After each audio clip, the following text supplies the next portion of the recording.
So welcome guys back to another episode of Arsenal Transfer News Daily, the show that keeps you up to date with all the summer transfer moves, all the players who have been linked to the summer transfer move to Arsenal. And today we have big news on Raphinha as Chelsea have officially intercepted and are taking the deal away from us. As Fabrizio Romano earlier reported today, Chelsea and Leeds have now reached a full agreement for Raphinha. Official bid accepted around 60 to 65 million, add-ons included. Main part of the amount to be paid immediately. It's done between the clubs. Talks are now ongoing on the player side on personal terms on the contract. Todd Bowley, the owner, is now on it as well for Chelsea to try and secure the deal. Now, what is most important about this is that essentially Arsenal had a meeting with Leeds, which Fabrizio Romano also reports on. And within that meeting, Arsenal had a meeting with Leeds and made a new verbal bid in the last hours, which was turned down by Leeds United. Barcelona also called Leeds again, but no chance to match Chelsea's bid. So Chelsea are now working to get the personal terms done, which will be done probably in the next 24 hours or so. So we'll keep you up to date on that. But Chelsea have, well, in essence, they've just come in, swooped in, matched what Leeds wanted, and Leeds have accepted that bid. And now they're working to try and secure the deal for Raphinha on the personal side of it. Arsenal, however, have not come and matched Chelsea's bid or try and outbid Chelsea, which has not happened as of yet. It could happen. I'm not saying it's out of reach, but as of yet, it has not happened. And this major twist was probably unexpected because Arsenal, from the start of yesterday, it seemed like were in the driving race to try and secure the deal for Raphinha, and Chelsea all of a sudden came out of nowhere, matched the price that Leeds wanted, put the highest price down, which was 60 to 65 million, which was always what Leeds wanted at the beginning of negotiations, and it looks like Raphinha will be their player.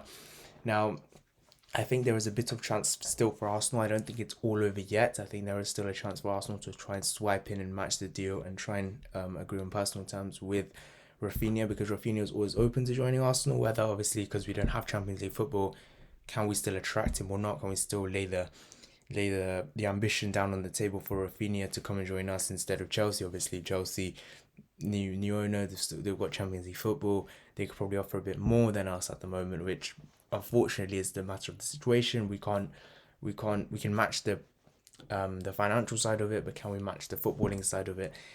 We can't do that at the moment. So that's why the Raphinha one looks a bit unlikely now. Unless Arsenal do come in and try and match the bid and try and take it away, try and hijack it from Chelsea. It looks like he's going to become a Chelsea player. So this major twist was unexpected.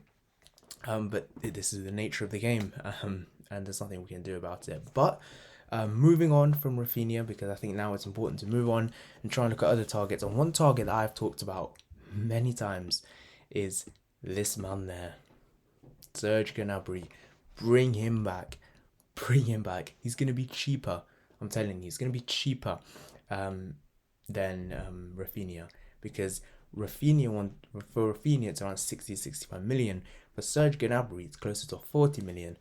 Obviously, wages are going to be slightly higher, as you would expect.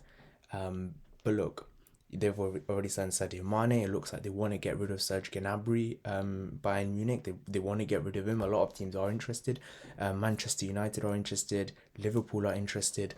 I think Chelsea have held an interest, but it looks like they're going to sign Raphinha and Raheem Sterling. So it is an opportunity for us to try and swipe in. Obviously, he's an Arsenal fan, so if we were to put down the ambition on the table, try and put down the financial terms that Liverpool and maybe Manchester United would offer him, if we can put that down on the table, then I don't think this is out of the realms of possibility.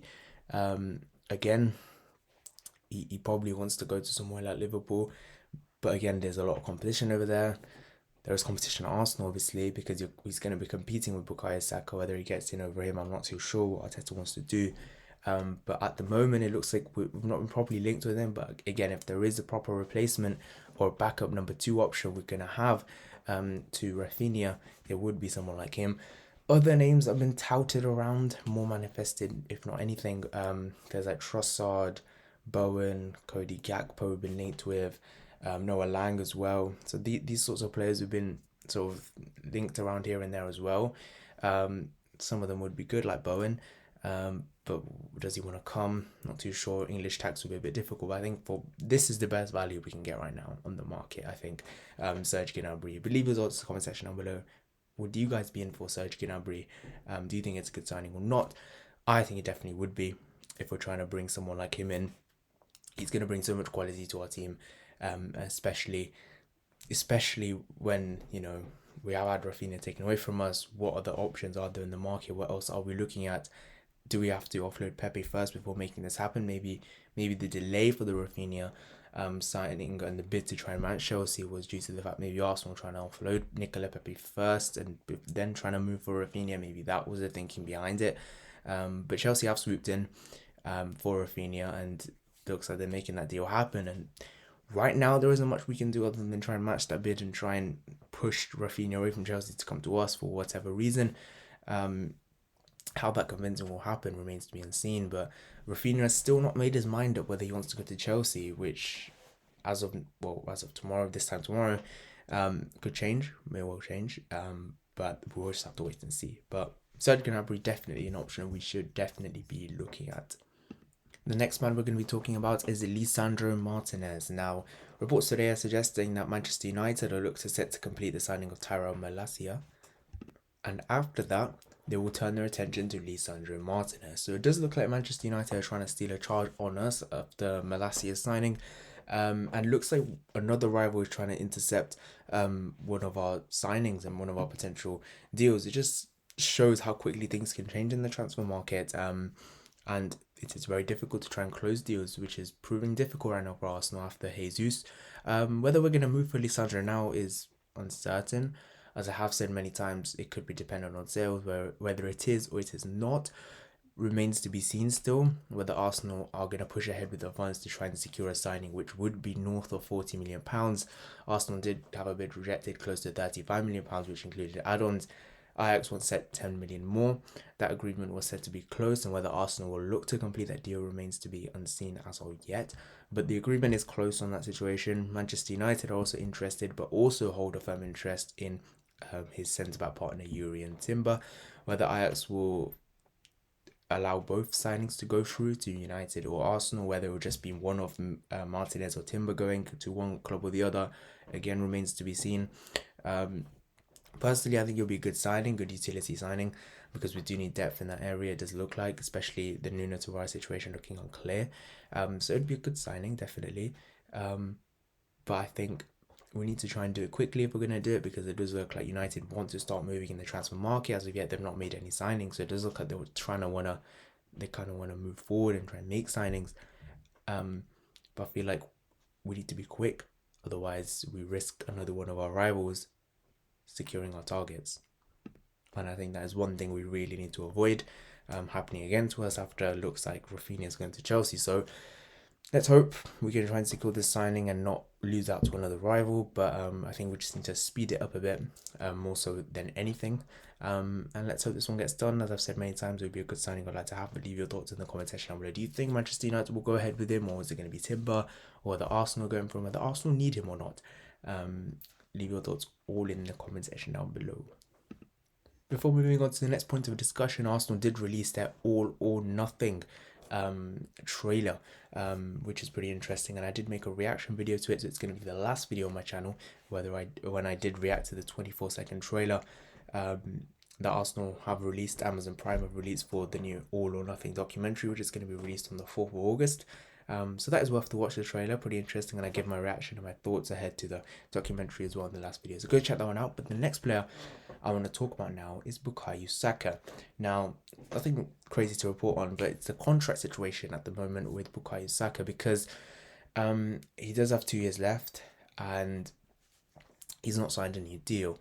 Now, there were reports a few months ago that he was going to look to try and extend this summer. He was trying to see, before extending, where Arsenal's situation is, whether they're in Champions League football or not. We're not in Champions League football, so is he going to renew this summer, or is he going to wait it out to next summer and see if Arsenal are ambitious enough to